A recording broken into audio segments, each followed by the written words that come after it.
o regime de bens, nós temos a aplicação desse princípio pelo qual deve ser respeitada a nossa vontade. O que eu quero? Eu quero casar pelo regime da comunhão parcial? Eu quero casar pelo regime da separação? Em regra, as partes podem escolher o regime de bens. Ficou bem claro? Só que cuidado, a escolha do regime de bens, ela vai depender, na verdade, do tipo de família que está sendo constituída.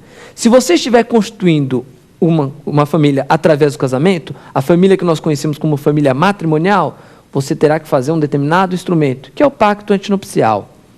Agora vejam, se você estiver constituindo uma família através da união estável, você não irá celebrar um pacto antinupcial. O documento, nós vamos ver, ele é denominado pela maior parte dos autores como contrato de convivência. Vamos falar primeiro do pacto antinupcial, casamento, e depois nós falamos do contrato de convivência. Vamos lá? Professor, eu estou querendo me casar. Você que está assistindo nosso programa, aliás, nós sabemos que muitas das pessoas que assistem a esse programa, efetivamente, às vezes nem fizeram o curso de Direito, se interessam sobre o tema, e tema regime de bens é um tema interessantíssimo para qualquer pessoa, não é mesmo? Né? Casamento, se você ainda não está casado, um dia chegará. É muito raro a pessoa que passa uma vida inteira sem se casar, ou pelo menos constituir uma união estável. Então veja a importância do tema.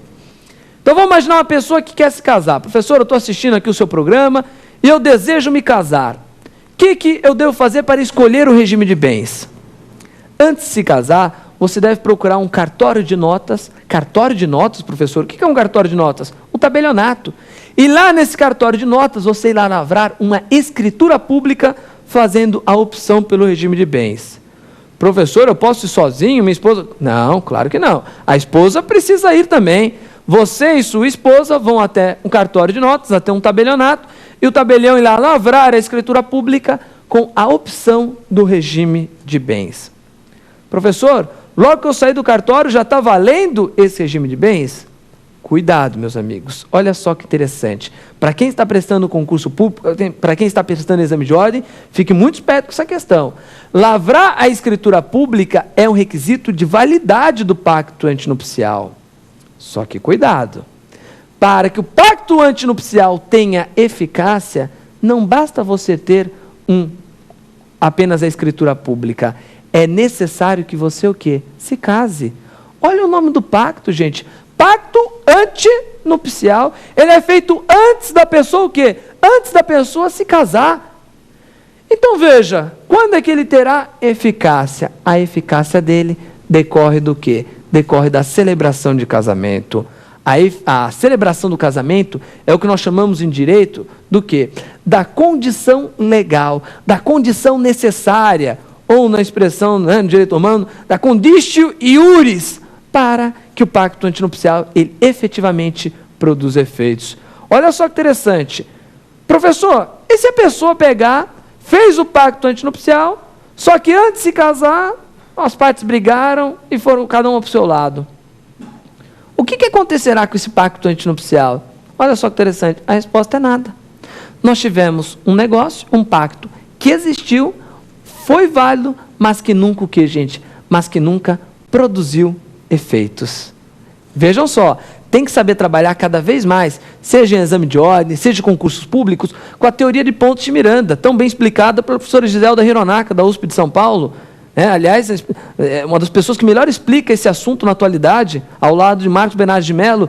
E Giselda Hironaka coloca muito bem: existir não se confunde com ser válido, que não se confunde com ser eficaz. O pacto antinupcial, na hipótese não celebrado do casamento, é um contrato que existiu, foi válido, mas que nunca o quê? Nunca teve eficácia, nunca produziu efeitos. Muito cuidado na tua prova. Professor, eu tenho algum outro requisito com o pacto antinupcial? Tem sim, meus amigos, que é qual?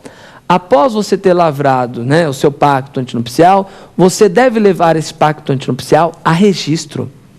Na verdade, é uma verbação que deve ser feita desse pacto antinupcial, aonde? No cartório de registro de imóveis do domicílio dos cônjuges. Então, peraí, professor, eu verifico onde eles moram, onde é o domicílio conjugal deles, e vou lá e devo levar a registro esse pacto antinupcial? Mas por que no cartório de registro de imóveis? Por que no famoso CRI? A explicação é dada por diversos autores, e eles colocam o quê? eles colocam que a obrigatoriedade do registro, da averbação imposta pela nossa lei, pelo Código Civil, é para que ninguém alegue a ignorância no que toca à administração dos bens imóveis com relação ao regime de bens daquele casal. Então vejam, Paulo Lobo é um dos autores que inclusive coloca o seguinte, que a determinação para que o pacto antinupcial seja registrado, seja averbado lá no registro de imóveis, na verdade não é um requisito para a eficácia do pacto antinupcial como um todo. Diz ele, essa exigência da averbação é um requisito apenas para a eficácia do pacto antinupcial com relação ao quê? Com relação aos imóveis. Segundo Paulo Lobo, outro autor aí também de enorme expressão, principalmente no direito de família, aliás, no direito civil como um todo, um dos expoentes do direito civil constitucional da atualidade, ao lado de Gustavo Tepedino, de Zelda Hinonaca, ele coloca muito bem, com relação aos móveis, eu não preciso do registro do pacto antinupcial no cartório de imóveis.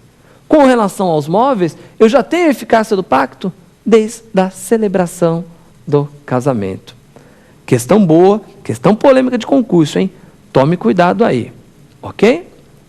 Professor, eu tenho uma dúvida a respeito da escolha do regime de bens. Aliás, essa é uma dúvida muito interessante. Quando eu vou escolher o meu regime de bens lá com a minha futura esposa, eu posso escolher para mim um regime e para ela outro regime? Preste bem atenção no que eu estou falando. Eu posso falar que eu estou casado com ela pelo regime da comunhão universal e ela está casada comigo pelo regime da comunhão, parcial? Cuidado, meus amigos, isso não dá, né? Em matéria de regime de bens, tem aplicabilidade no princípio aqui que não comporta exceção, que é o princípio do quê? Da indivisibilidade. O regime de bens é um só. Como é que você vai pegar uma parte do que ela ganha e ela não pega uma parte do que você ganha? Não existe isso. Aliás, haveria uma violação aí do princípio da igualdade previsto pela nossa Constituição Federal entre homens e mulheres. Professor, novidade isso, igualdade entre homens e mulheres. Ô, meus amigos, cuidado, né? Embora a grande parte da população ainda acha que a vontade do homem prevaleça sobre a vontade da mulher, você que está aí prestando exame de ordem, concurso público, com isso não pode se equivocar. Aliás, isso não é novidade para ninguém, né? Mesmo, Constituição Federal de 88, nós estamos, em 2009, chegando em 2010. Então, cuidado com isso, meus amigos. Olha só que interessante. Quando a pessoa vai lá e, por exemplo, ela quer se casar, o regime escolhido, ele é bilateral. Ele vale tanto para o homem quanto para a mulher. Professor, então não poderia, por exemplo, falar que mudar as regras? Eu escolhi um regime só, regime da comunhão universal, mas eu estabeleço regras próprias para o homem e para a mulher? Meus amigos, de jeito nenhum pode ser feito isso. Ok? De jeito nenhum. As regras têm que ser sempre idênticas, seja dentro do casamento, seja dentro da união estável. Aliás, já que nós comentamos sobre união estável, como é que eu faço, professor? Eu estou vivendo com uma pessoa aqui na minha casa, essa relação, ela pode ser considerada como união estável? Isso é a pergunta que a gente recebe direto aqui as dúvidas dos nossos alunos aqui na TV Justiça, pelos nossos e-mails, depois nós vamos disponibilizar, proafinal@lfg.com.br, depois nós publicaremos aqui no final. Vira e mexe, nós nos perguntam isso. Professor, eu tenho uma relação a longo tempo com uma pessoa, estou morando junto, pode ser considerada união estável essa relação? Ou é um simples namoro? Muita gente tem dúvida, principalmente que está namorando há um bom tempo, né? Estou namorando há 3 anos, 4 anos, 5 anos, 6 anos. Tenho amigos que namoraram 12 anos, 12, 11 anos antes de se casarem. Então vejam, o que nós temos? Nós temos o seguinte, você tem que tomar muito, mas muito cuidado na hora na hora de verificar a tua situação concreta, ou se você está prestando uma prova, verificar o enunciado. O que é a união estável? A união estável nada mais é do que uma relação pública, contínua e duradoura entre homem e mulher com o objetivo de constituir família. Tem prazo, professor? Não. União estável não tem prazo para ser reconhecida. A união estável ela pode ser reconhecida com 2 anos, 3 anos, 4 anos, 5 anos. Ah, professor, não é 5 anos o prazo da lei? Não tem mais nada disso na nossa lei. O que importa é que o juiz reconheça a seguinte situação fática. Devo ter pessoas que estão numa união pública, contínua e duradoura. Quanto que é isso? O juiz é que vai dizer no caso concreto. É óbvio que nenhum juiz vai reconhecer uma união estável numa relação de 2 meses, 3 meses, 4 meses. Mas veja, se 1 ano já dá para você reconhecer